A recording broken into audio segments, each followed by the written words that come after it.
ieskatīsimies, kas mums ir aktuāls, bijis un šobrīd notiek, un arī nedaudz gaidāms. Tad iepriekšējā reizē mums bija tāds notikums, ka astronomijas biedrības sanāksme bija klātienē, un faktiski tā bija grāmatas par Marsu atvēršana. Mūsu astronomijas biedrs Jānis Kalniņš sarakstījis 2 grāmatu ar nosaukumu Vai ir dzīvība uz Marsa, un tiešām un otrs sējums saucās Sarkanās planētas dzīvības noslēpums. Un tiešām ļoti interesanta, saturiski daudzveidīga, bagātīgi ilustrēta un balstīta uz virkni dažādu avotu, tā kā ir vērts lasīt, vai nu pēc kārtas, vai izlases secībā to var darīt. Tiešām ļoti saistošā valodā ir šāda grāmata tapusi. Tad Kongresa nama foajē mums bija atvēršanas pasākums. Pasākuma ieraksts ir skatāms Latvijas astronomijas biedrības YouTube kanālā. Ja ir interesi, tad var šo ierakstu noskatīties, bet laikam jau jāiesaka ir pašu grāmatu iegādāties, un grāmata nav nopērkama visās grāmatnīcās, viņi ir jāmeklē, bet atrast var. Jā, un tad pagājušā mēnesī ne tikai Mars bija aktuāls, īpaši mūsu pusē, bet bija cilvēki lidoja uz mēnesi, bet es saku cilvēki pie mēnesi. Tā bija misija Artemis 2, jeb latviski būtu jāsaka Artemīda, jo tas Artemis tā rada tādu maldīgu priekšstatu par dzimti un nesaistās ar tā vārda izcelsmi. Tad bija ar krietni spēcīgu nesēju raķeti startēja kosmiskais aparāts Orion. Sākumā bija tāds loks apkārt Zemei, un pēc tam tāda tālāka cilpa jau līdz mēnesim, apkārt mēnesim, un pēc tam ar tiešo trajektoriju jau mājup nosēšanās uz Zemes. Kā saka, sajūsma bija par to, ka tas ir realizēts, bet, kā mēs zinām, tas nav pirmais lidojums mēnesi virzienā, bija 50 gadu pauze, tad daudz kas ir mainījies, fizikas likumi ir tie paši, tehnoloģijas mazliet mainījušās, šis tas jau ir bija zudis no tehnoloģijām, šis tas jāizmēģina jauns. Šīs misijas attīstīšana norit ļoti lēnām, necik reizes tika atlikts pirmie starti, un tad konkrētais lidojums tika atlikts, un tad visu gaidīt tā nosēšanās uz mēnesi, arī nemaz tik ātri nebūs, vēl kāds gads vismaz jāgaida. Un to mēs precīzi nezinām, jo ir dažādi vērtējumi. Tad lidojuma laikā iluminatorā Zeme kļuva arvien mazāka, līdz faktiski to var pat pilnībā ietilpināt visā skatā. Un tad no otras puses ir mēnesis. Var novērot, kā Zeme aiziet aiz mēnesi. Un bija brīdis, kad apkalpi uzvilka Saules Optimus un brilles. Tas nebija par godu Optimusam, kas notiks šī gada augustā Eiropā, bet viņi vēroja to brīdi, kā mēnesis aizsedz Sauli. Vārdu tiešā nozīmē. Protams, šis nav tas gadījums, kad leņķiskie diametri mēnesim un Saulē ir līdzīgi, radot tādu tā kā perfektu aizklāšanos, bet te var labi redzēt Saules vainagu. Faktiski šis attēls pat izskatās tāds, te jau vai datorspēļu ģenerēts, jo ir tādas kaut kādas interesantas pusēnas un tā pelnu gaisma no Zemes ir atstarota, tā kā tāds skats uz mēnesi ar Sauli fonā. mēnesis, kā jau mēnesis, pilns ar krāteriem. Un īpaši interesanti vērot Terminātoru rajonā, jo tad ir tāds zems saules apspīdēšanas leņķis un ir garas ēnas, labi izceļās jebkāda reliefa sīkumi. Un misijas noslēgumā bija nosēšanās. Šī bija gluži kā Apollo gadījumā, tāds kā konusa formas, nolaižamā kapsula, 3 izpletņi, nolaižās okeānā. Šeit 4 astronauti tiek izcelti uz laivas, tiek izsēdināti, un pēc tam viņus ar helikopteru nogādāja uz kuģi. Un tad tur jau viņus sagaidīja arī NASA administrators Jēreds Aizakmans. Tā ir tāda spožākā no aprīļa kosmiskajām misijām. Kas mums ir lokāli? Mums ir izveidota bolīda pieteikuma anketa. Šāda ideja mums jau radās neilgi pēc tāda viena spoža notikuma, kuru daudz redzēja šī gada janvārī. Sapratām, ka vajag kaut kur reģistrēt tos bolīdus, un tad tagad apmeklējot adresi Lab.lv, astronomijas biedrības mājaslapas adresi, bet slīpsvītra bolīds. Mēs caur mobilo telefonu vai caur datoru varam atvērt vaļā anketu, atbildēt uz daudz jautājumiem. Visi jautājumi nav obligāti, bet, ja mums ir ko teikt, tad mēs varam atzīmēt gan krāsu, gan lidojumu virzienu, atrašanās vietu un visu pārējo. Šādu anketu mēs izveidojām un faktiski iestājās klusums. Tāda anketa bija, bet te var redzēt, ka ir iespēja arī pievienot pielikumu, tad fotografiju vai video. Ja mums gadījumā ir netīšām izdevies to nofotografēt vai novērošanas kamera to ir izdarījusi. Bet, lūk, pienāca 10. aprīlis, 10. aprīļa vakars, pēc pasaules laika, tas ir 8:43 Latvijā, tas jau bija 21:43, un izrādās, ka diezgan daudzi bija redzējuši, sāka ziņot sociālos tīklos, un tad mēs painformējām, ka ir iespēja pieteikt anketu, un 11 cilvēki atsaucās, pieteica šo novēroto bolīdu, un mēs arī secinājām, ka 2 no Olskai 7 stacijām konstatējušas. Tiesa ar tām Olskai 7 stacijām ir tā, ka viņas nestrādā perfekti, un tāpēc ir ļoti labi, ka šādi ziņojumi eksistē, jo gadās, ja ir kaut kas pārāk spožs, viņas noignorē automātiski, tāds tā kā iebūvētais detektors ļoti labi piefiksē neliels meteors, bet citreiz tādas īpašas spožas noignorē kā kļūdu. Domājot, ka varbūt ir lidmašīna vai kāds atstarojums, kāds putns pārlidojas pāri. Tādas lietas gadās, un pat diezgan regulāri. Mēs to neesam tā īsti tikuši galā, bet tāpēc ir ļoti labi, ka bolīdu gadījumā ir arī aculiecinieku ziņojumi, kas palīdz saprast. Un plus vēl arī tāds pētījums, kā cilvēku uztver, vai varbūt kāda skaņa bija dzirdama, vai kāds cits pavadošs notikums.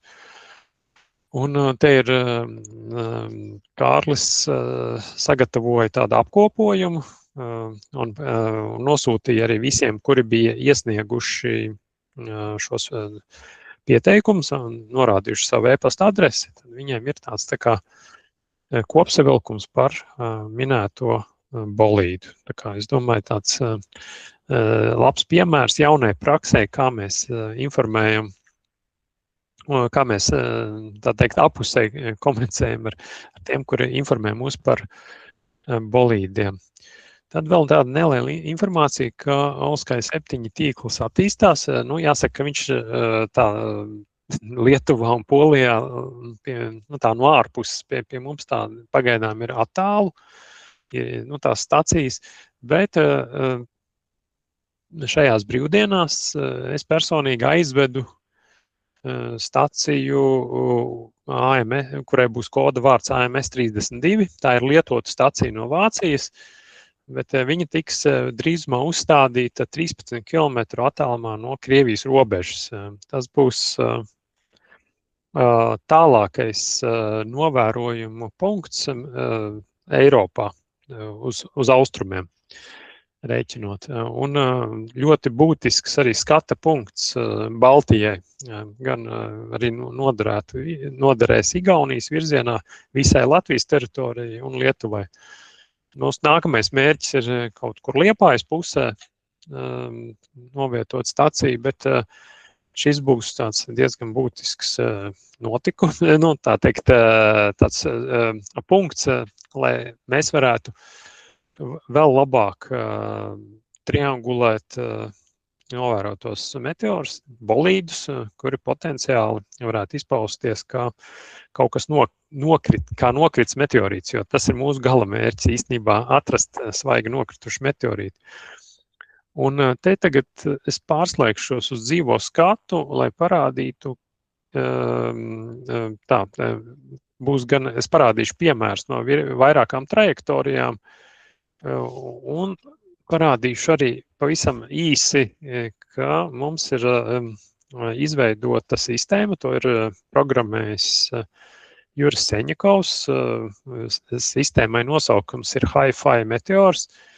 Tad tā strādā paralēli tam, ka Olskai 7 tīkls analizē, bet jāsaka, ka mums zināmā veidā tur virkni lietu ir kā melna kaste, tāpēc te notiek vēl paralēla datu apstrāde. To sistēmu parādīšu nākamā reizē, bet šobrīd es gribu parādīt tādu piemēru vienam no rezultātiem, ka ir iespēja automātiski triangulēt meteoru trajektorijas no vismaz 2 un vairāk stacijām. Te ir piemērs no Tartu stacijas un Burtnieku stacijas meteoram, kas ir bijis 5. maijā, 21:57 pēc pasaules laika, tas ir 2:00 šonakt, piemēram. Tas nenozīmē, ka tas ir bijis bolīds, kur kaut kas nokrits līdz zemē, bet tas ir bijis pietiekami spožs meteors ar garu smuku asti. Tāda gara smuka trajektorija. Lūk, cits piemērs. Te ir no 9. aprīļa. Te mēs redzam, ka viņš ir ģeogrāfiski te mēs redzam, kā viņš telpiski no sāniem, un ģeogrāfiski ir bijis, varam redzēt, lidojis no Krāslavas novada uz Daugavpils novadu. Un kas ir interesanti, šo ir fiksējuši uzreiz 4 stacijas. Lielzeltiņu stacija, Rīgas stacija, Burtnieki un Tartu. Ne katram meteoram tā gadās, bet tas tāds viens no piemēriem. Mēs varam paņemt kādu citu. Lūk, piemēram, arī virs Igaunijas šeit pie Sāremās salas. Te ir virs Rīgas jūras līča no 2 stacijām. Mēs varam detektēt. Un tas pats labums ir tāds, ka šie visi aprēķini šobrīd, pateicoties Jura veidotajai sistēmai, notiek faktiski automātiski, virknē gadījumu pusautomātiski, jo mums ir jānorāda, lai tas jāpalīdz identificēt šo notikumu, bet tālākie aprēķini jau notiek automatizētā veidā, kas mums krietni uzlabos iespēju ļoti operatīvi saprast, vai meteors ir bijis tāds perspektīvs ar to, ka ir kaut kas nokritis arī līdz zemē. Te var redzēt, ka mums tīri labi mēs ķeram tos notikumus no vairākām stacijām, kas ir ap Baltijas jūras, uz Baltijas jūras pusi un Rīgas līcī.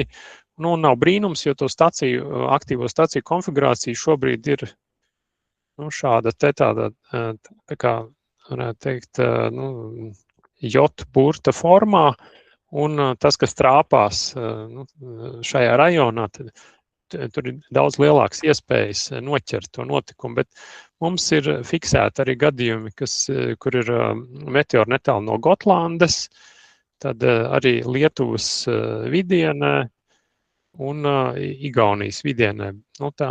Tas ir tas šobrīdējais aptvērums.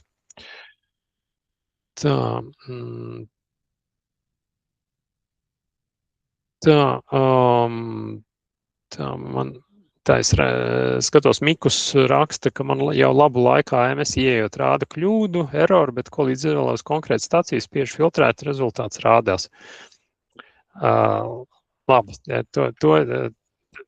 to es tad pamēģināšu atsevišķi vēlāk, bet tagad nekavēsimies. Tagad pāriešu uz...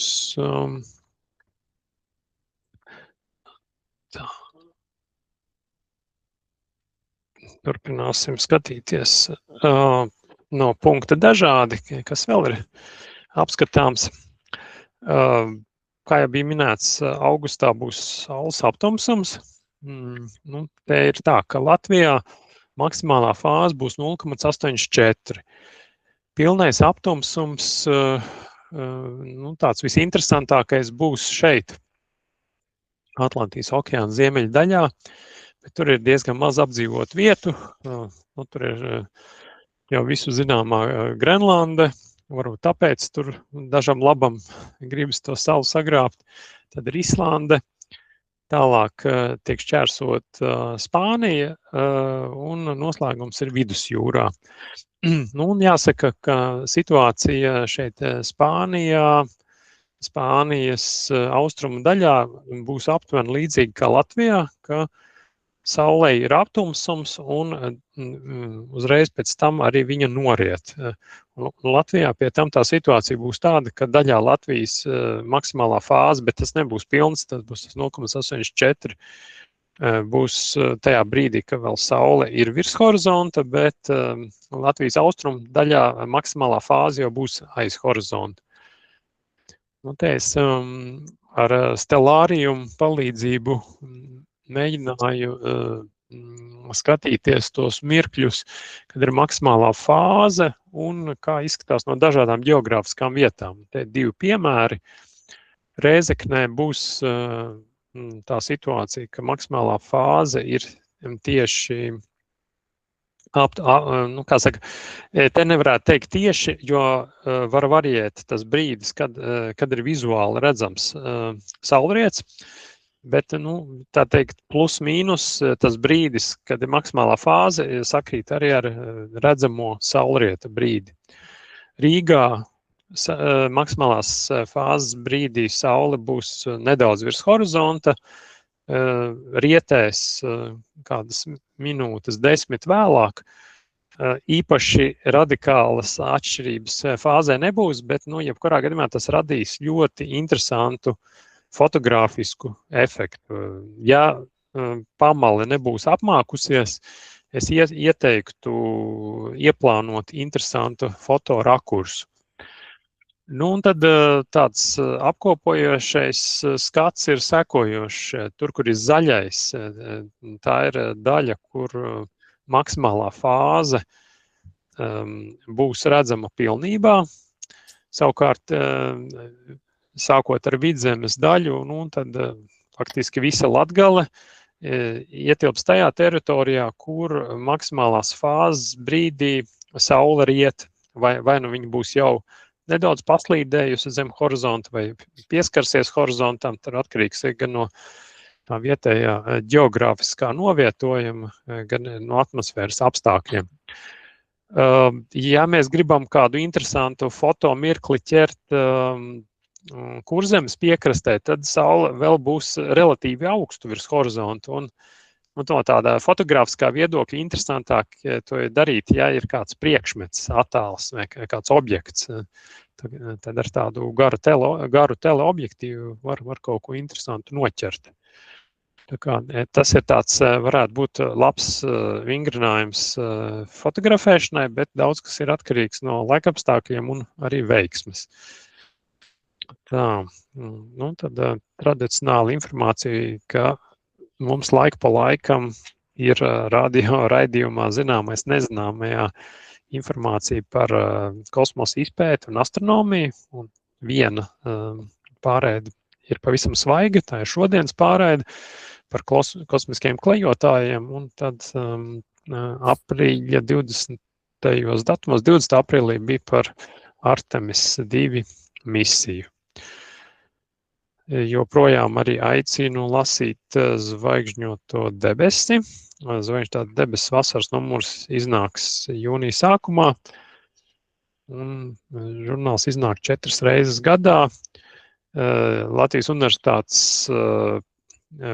mājaslapā ir tematiskā lapa tieši Zvaigžņotā debesī ar senāku numuru arhīvu, un katra numura atvēršanas zvana ieraksti no pēdējiem 2 gadiem ir pieejami arī YouTube kanālā. Un vislabāk šo žurnālu var saņemt pasta kastē, jo meklēt grāmatnīcās var arī nesanākt. Tā, un tad es iesaku apmeklēt Astronomijas biedrības YouTube kanālu. Tur šobrīd jau ir krietni virs 100 video ierakstiem. Tā kā, ja ir kāds brīvs laiks, ir garlaicīgi, tad uzliekam kādu lekciju. Un tad jau ir labi zināmas WhatsApp grupas, ja kāds vēl nezina, tad ir par astrofotogrāfiju, tad ir par aizklāšanās notikumiem, tad ir tāds brīvāks diskusija pasākums ir raķetes un citi zvēri, un tad ir par astronomiskiem notikumiem, tad ir arī ziemeļu blāzmām veltīts, un ir meteo pasākumiem. Šī grupa ir, bet viņi nav tik aktīvi. Tā, un tad mums vēl ir atlikusi viena sanāksme pirms vasaras, tas būs jūnija sākumā. Tā, viena tēma mums ir plānota, bet tur šobrīd runātājiem varētu būt kāda sarežģījuma, tāpēc īstenībā es varu pateikt, ka esam atvērti runājumai tēmai, jo tā stāstāmai tēmai tuvākajā laikā būs zināms, vai ir vai nav tas stāsts, bet ja jums kāds priekšlikums, tad droši dodiet ziņu. Un tā tikšanās reize mums būs jūnija 1. trešdiena, 3. jūnijas. Jā, varbūt ir vēl kādas papildus ziņas. Jā, es vienu lietu nepiebildu, ir arī saistībā ar to pašu meteoru novērošanu. Tagad ir ļoti labs piemērs. Tieši šodien Lauma Kančāne aizstāvēja zinātnisku pētniecisko darbu, kur tika izmantoti šo staciju automātiski iegūtie dati par novērotiem meteoriem, un bija pētījuma tēma noteikti meteoru piederību plūsmai, vai arī to, kā saka, nepiederību plūsmai, bet vai tie ir sporādiskie meteori. Tā kā viens ļoti veiksmīgs piemērs, ka ir iespēja izstrādāt zinātnisku pētnieciskos darbus, ja ir vēlme nākamam gadam izstrādāt kādu zinātnisku pētniecisko darbu saistībā ar datu apstrādi, ar meteoru analīzi, tad mums ir ļoti liels datu masīvs tagad veidojās, un plus mums ir arī datu masīvs no vairākām vietām Latvijā ar meteoroloģisku pieskaņu. Ir attēli, kas ir iegūti visas diennakts garumā, ik pa 15 minūtēm ir fotografēta debesis.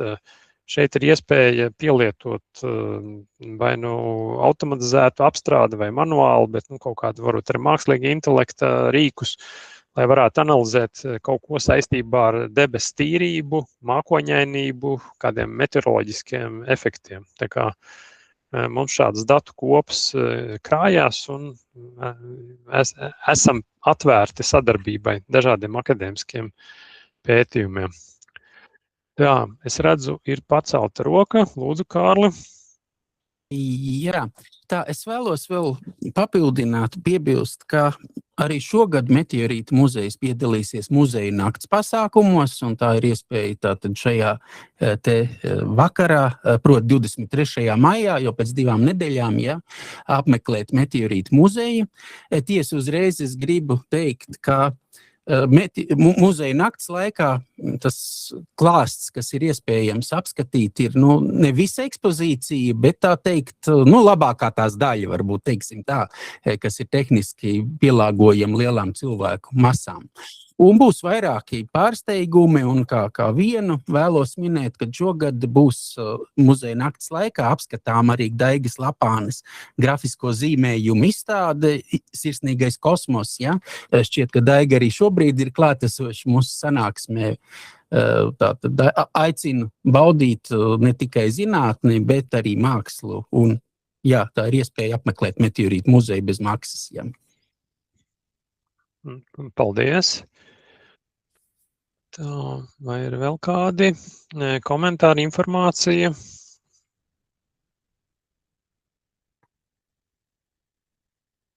Tā, šķiet, ka nav. Tad saku lielu paldies un tiekamies 3. jūnijā.